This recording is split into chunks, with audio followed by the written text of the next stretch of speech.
Good afternoon, dear students. I am Pawar sir. I hope you are studying as well at home, as we also taking your lesson online with good care, assist you to prepare at home and giving assignment regularly, and it has been checked by us regularly. Today I would like to request your parents to cooperate with the management and pay the fees so that we can get our salary. Today and yesterday before, few videos complete. Today new point start. Today's point name is Applied History and Research in the Various Field. Page number 15. Lesson number 3rd. Lesson name is Applied History, Standard 10th. Page number देखो 15 पे, यहाँ से इसके पहले वाला हमारे ऊपर वाला इंट्रोडक्शन का पार्ट हुआ था, what is applied history. Second lesson आज हम स्टार्ट कर रहे हैं. Second point, applied history and research in the various field. First of all, today date and standard 10 date 7 September 2020. Subject history.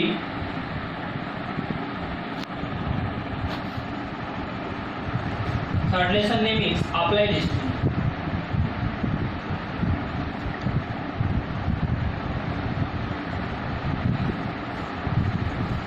Okay, look at the textbook and listen carefully. Applied History and Research in the various field. History is about the past events.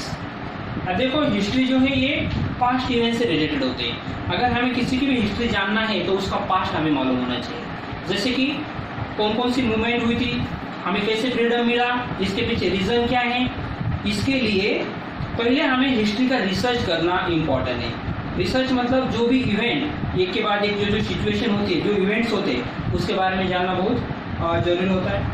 The way our present life style in shape is depend on the historical chain of events. अब ये historical chain होता है, जैसे कि कौन से movement जो थी 1857 का, जैसे कि मैंने बताया था कि इसके पहले 8 स्टैंडर्ड में हुआ था फ्रीडम स्ट्रगल 1857 का. उसके बाद और उसके पहले कौन सा हुआ था 1757 का प्लासी बैटल, बक्सर बैटल. ऐसे करते करते ये जो मूवमेंट्स के थ्रू हमारे हिस्ट्री पढ़ते आ रहे, हमारे ऊपर अंग्रेजों का कैसा राज था, वो कैसे इसके ऊपर हुकूमत चलाते थे, और हमें अभी कौन से स्टेप में हम जी रहे हैं, तो इंडिपेंडेंस. अभी इंडिया इंडिपेंडेंस है, तो क्यों इंडिपेंडेंस हुआ, इसके पीछे रीज़न क्या है, तो उसकी हिस्ट्री जानना बहुत जरूरी है, उसका चेंज जानना बहुत जरूरी है, उसके इवेंट जानना बहुत जरूरी है. Okay, historical events related to the various field like political science and religious structure of a community, philosophy, technology and science. देखो, अभी जो इवेंट्स है ये किससे किससे रिलेटेड है.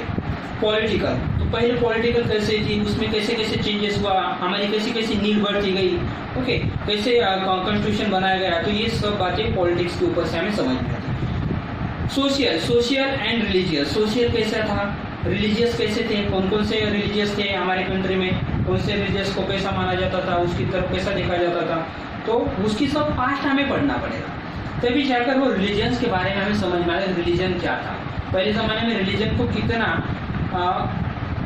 किस नज़र से देखते थे लोग, कौन से रिलीजन को हाई मानते थे, कौन से रिलीजन्स को लो मानते थे, तो ये समझ में आता है रिलीजन्स के ऊपर से. अगर उसके पास्ट के अगर हम हिस्टोरिकल चेंज देखते हैं तो उसी समय वो समझ में आएगा.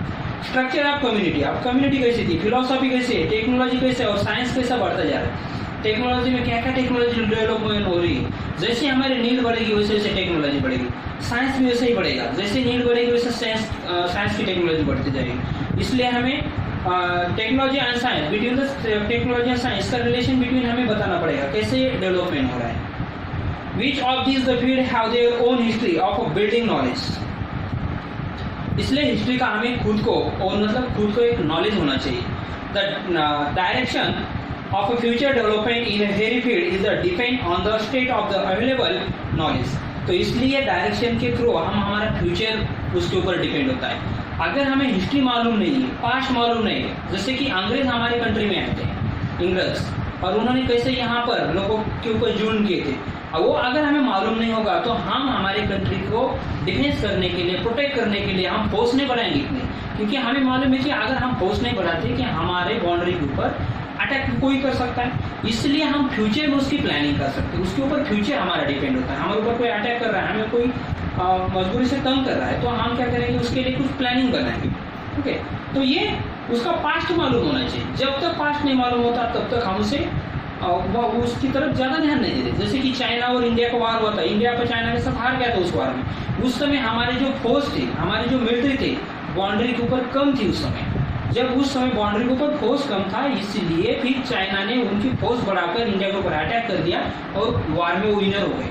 तो वो गलती हमारे समझ में आ गई कि हमारे फोर्स वहाँ पर कम थे, इसलिए हम वहाँ पर हार गए। इसलिए अब हम क्या करेंगे, वहाँ पर ज़्यादा से ज़्यादा डेवलपमेंट करेंगे, रोड बनाएंगे, वहाँ पर रेलवे ट्रैक बनाएंगे, एरोप्लेन के जाने के लिए भी वहाँ पर जल्दी से सामान ले जाने के लिए उसे डेवलपमेंट करेंगे, और वहाँ पर फोर्स भी बढ़ा के रखेंगे, क्योंकि कोई भी एनिमी हमारे कंट्री में नहीं घुस पाए।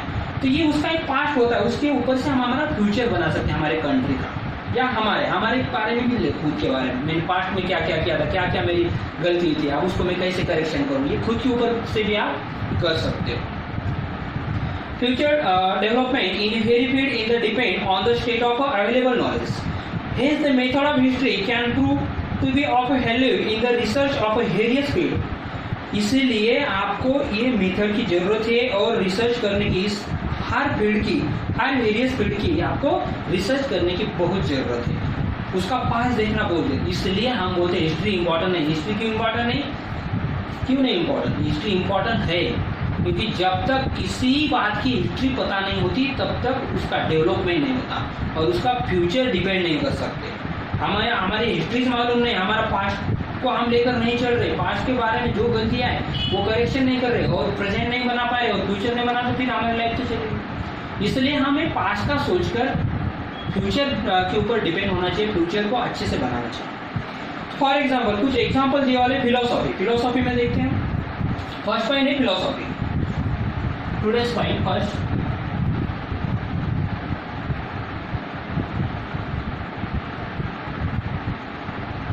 Philosophy. Okay. Philosophy क्या है वो देखते। The history of philosophy helps in understanding the origin of various ideologies, the intellectual traditional giving rise to those ideologies and their historical development. तो जब तक हमें अंडरस्टैंडिंग नहीं होती हमारी philosophy, understanding origin various ideologies and intellectual traditional giving rise to those ideology, उसके ऊपर हमारा historical development philosophy needs language and medium. तो फिलोसॉफी की हमें क्या क्या जरूरत है कि उसकी लैंग्वेज की जरूरत है, मीडियम की जरूरत है। जैसे देखो महात्मा गांधी, उन्होंने कैसे फिलोसॉफी उनकी डेवलप की, कैसे बनते गए, कैसे कैसे उनके बारे में उन्होंने लोग हम उनको कितना अच्छे से आदर से बोलते हैं, बापू जी। ओके, महात्मा गांधी राष्ट्रपिता इस नाम से हम उसे बोलते हैं। क्यों? क्योंकि उन्होंने अपनी खुद की फिलोसॉफी उसी बनाई थी, उन्होंने खुद का वैसा स्ट्रक्चर बनाया था, खुद का स्टेटस बनाया था। Of expression in order to understand the philosophical expression knowledge of the history of a language through useful। इसलिए हमें हिस्ट्री का नॉलेज होना चाहिए फिलोसॉफी के बारे में, तब हम अपनी लैंग्वेज में उसको थ्रू और यूजफुल कर सकते हैं। Do you understand? Next point है हमारा साइंस। ये और फिलोसॉफी के बारे में। अब साइंस के बारे में देखते हैं। Second point science.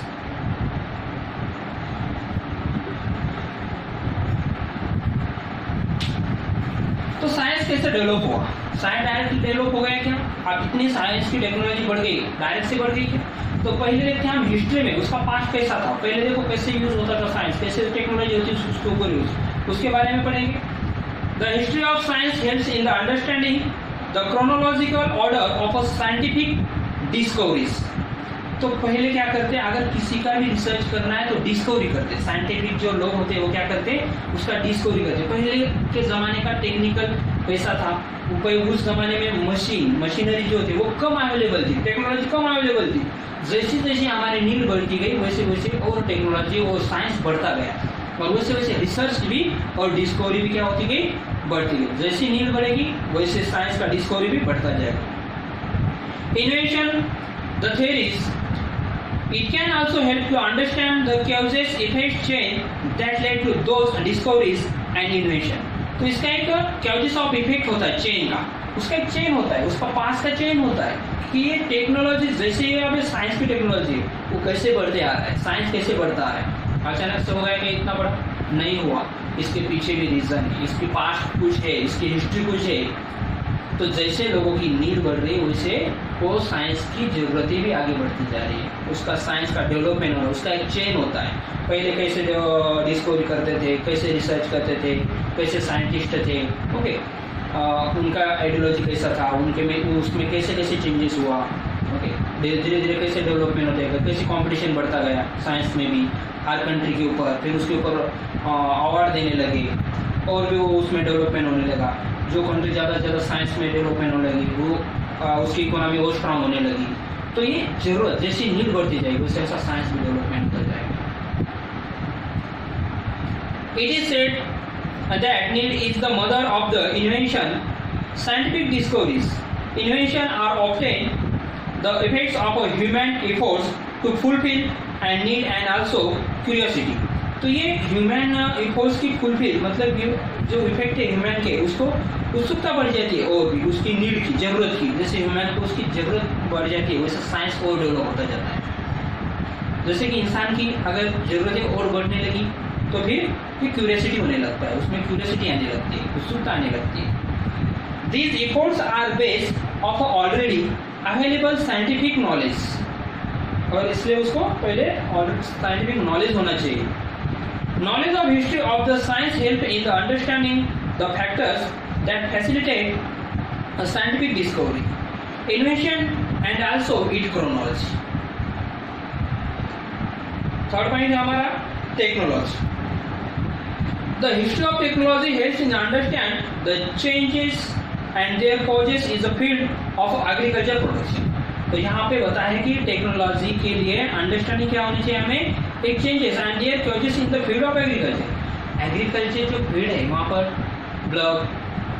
प्लग इसका यूज करके हम क्या करते हैं, ज़्यादा से ज़्यादा एग्रीकल्चर डेवलप नहीं कर सकते। जैसे जैसे हमारी नीड बढ़ेगी वैसे वैसे हम उसको क्या करेंगे, उसमें ट्रैक्टर लाएंगे, ट्रैक्टर से उसको प्लग करेंगे, ओके, और फिर उसमें और पहले देखो, पहले की हिस्ट्री देखो, पहले ज़माने के लोग बोलते हैं, जैसे कि हमारे ग्रैंड फादर ग्रैंड मदर वो बोलते जो भी फार्मर है उनके, तो उस समय की जो खेती थी वो कैसे फार्म कैसे करते थे, उनके पास ऑक्स होते थे वो, और उसके थ्रू उसमें क्या करते थे, मेहनत करते थे खेती में, और उसके थ्रू क्या करते थे, क्रॉप्स निकालते थे। फिर वो क्रॉप्स कौन सा लेना है, क्या लेना है, उसके ऊपर कौन सा बोले तो ये फवारा से औषध फवाते हैं ना, तो वो वाला तो वो कैसा करना है, ये उन्हें ज़्यादा इतनी टेक्नोलॉजी नहीं थी उस समय।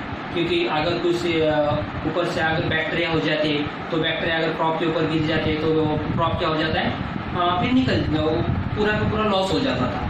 तो फिर अभी वैसा नहीं, आप क्या करते हैं कि वो बैक्टीरिया को मारने के लिए कुछ भी एंडोसल्फर ऐसे करके कुछ अवेलेबल मेडिसिन है मार्केट में, ओके, औषध दवाइयाँ वहाँ पर अवेलेबल है वो बैक्टीरिया को फिनिश करने के लिए, क्रॉप को और ग्रोथ करने के लिए।